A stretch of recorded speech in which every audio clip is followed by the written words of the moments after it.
Assalamualaikum warahmatullahi wabarakatuh. My name is Agung Yamora Zubara Siregar from Group 7 in 10 Science 9 of 3rd State Islamic Senior High School, and I will explain to you how to sketch the parabolic and circle question. So first, you must open the geogebra.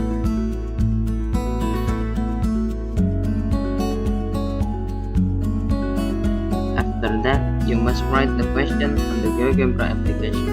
For example, parabolic question like y less than equal x squared plus 3x, and circle question like x squared plus y squared more than equal 25. After writing the question, you will get the area of the solution, but the area of the solution is the dark one.